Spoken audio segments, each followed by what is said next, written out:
Hello नमस्कार दोस्तों, कैसे हो आप सभी। स्वागत है आपका हमारे चैनल यूथ एजुकेशन में। तो चलिए आज जो हम बात करने वाले हैं वो बात करने वाले हैं पॉलिटी के बारे में। तो पॉलिटी पढ़ने से पहले सबसे पहले हम क्या देखेंगे कि उसकी ऐतिहासिक पृष्ठभूमि देखेंगे। ठीक है ना। सबसे पहले हम क्या देखने वाले हैं, ऐतिहासिक पृष्ठभूमि देखेंगे। उसकी मतलब कि उसका इतिहास क्या है, क्या हमें ज़रूरत पड़ी संविधान बनाने की, या संविधान से पहले क्या घटना हुई थी जो संविधान बनाने के लिए आवश्यकता पड़ी। तो सबसे पहले हम देखेंगे कंपनी का शासन। आपको पता है 1600 ईस्वी में 1600 ईस्वी के समथिंग, ठीक है, ब्रिटेन मतलब अंग्रेज़ हमारे यहाँ व्यापार करने आए। ठीक है ना।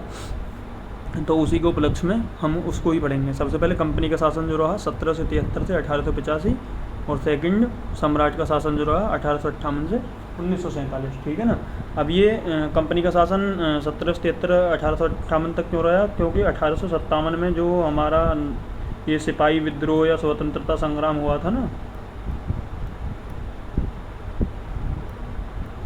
स्वतंत्रता संग्राम या सिपाही विद्रोह जो हुआ था, तो उसी के उपलक्ष्य में सिपाही विद्रोह उसी के उपलक्ष्य में इसको दो भागों में बांटकर पढ़ते हैं। चलिए सबसे पहले पढ़ते हैं 1773 का रेगुलेशन एक्ट।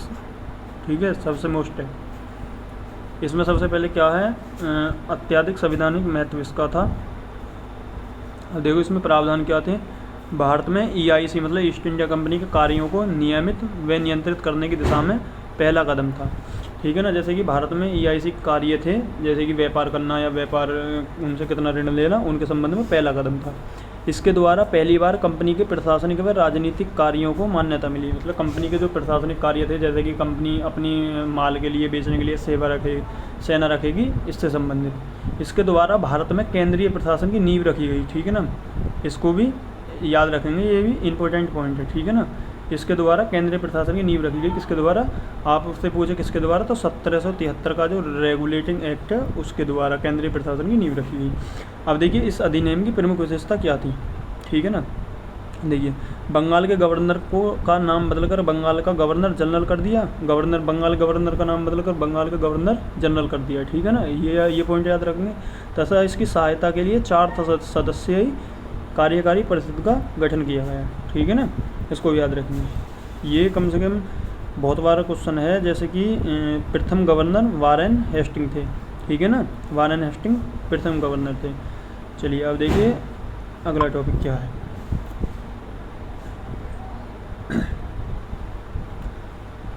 अगले में है इसकी, हमने वारेन हेस्टिंग तक पढ़ लिया। वारेन हेस्टिंग इसके प्रथम गवर्नर थे। इसके द्वारा मद्रास बम्बई के गवर्नर बंगाल के गवर्नर के अधीन हो गए। ये भी मोस्ट पॉइंट है, इसको भी याद रखेंगे। मद्रास व बंगाल के जो गवर्नर हैं इन दोनों के किसके अधीन हो गए, बम्बई के अधीन। ठीक है ना, इसके अधीन हो गए। अगला देखिए, इस अधिनियम से कलकत्ता में 1774 में उच्चतम न्यायालय की स्थापना की गई। जो आज भी उच्चतम न्यायालय है उसकी स्थापना कब की गई थी, 1774 में, जिसके मुख्य न्यायाधीश और 3 अन्य न्यायाधीश थे। तो कितने सदस्य थे इसमें, कुल 4 सदस्य। कब, स्थापना के समय। कितने में हुई थी स्थापना, 1773 में। तो 1773 में स्थापना हुई। और प्रथम न्यायाधीश जो थे वो कौन थे, एलिजा इम्पे। ये भी मोस्ट क्वेश्चन है, एलिजा इम्पे प्रथम न्यायाधीश थे। इसमें कंपनी के कर्मचारी निजी व्यापार व उपहार तथा रिश्वत लेना प्रतिबंधित कर दिया। ठीक है जी। चलिए अब देखते हैं नेक्स्ट क्वेश्चन। अगला क्वेश्चन देखिए क्या कहता है। ये इसके द्वारा ब्रिटिश सरकार का कोर्ट ऑफ डायरेक्टर्स कंपनी की गवर्निंग बॉडी के माध्यम से कंपनी पर नियंत्रण सशक्त हो गया। इससे भारत के राजस्व और नागरिक सैन्य मामलों में ब्रिटिश सरकार को देना आवश्यक कर दिया।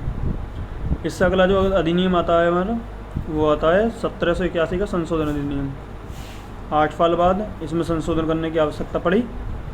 तो देखते हैं संशोधन अधिनियम क्या कहता है। चलिए अब है 1781 का संशोधन अधिनियम। ठीक है। इसमें देखिए 1773 की एक्ट की कमियों त्रुटियों के लिए, मतलब बंदोबस्त, इसे बंदोबस्त कानून के नाम से भी जाना जाता है, इसे भी याद कर लेंगे, ये भी इम्पोर्टेंट है। ठीक है ना। इसकी प्रमुख विशेषता देखें हम। प्रमुख विशेषता क्या है? गवर्नर जनरल तथा काउंसिल को सर्वोच्च न्यायालय के क्षेत्र अधिकार से मुक्त कर दिया और राजस्व संबंधी मामलों को भी सर्वोच्च न्यायालय से मुक्त कर दिया। 2 पॉइंट हो गए। कलकत्ता के सभी निवासियों को सर्वोच्च न्यायालय के अंतर्गत कर दिया। 3 पॉइंट हो गए। ये इनमें से इतना कोई इम्पोर्टेंट नहीं है, लेकिन आगे जो है वो इम्पोर्टेंट है। अगला पॉइंट क्या कहता है देखें। 1773 एक्ट डी पॉइंट ये प्रांतीय न्यायालयों में appeal governor general in council यहाँ दायर हो, न कि उच्चतम न्यायालय में। गवर्नर जनरल काउंसिल को बनाने के लिए भी हमने अधिकृत। चलिए अगला पॉइंट देखिए।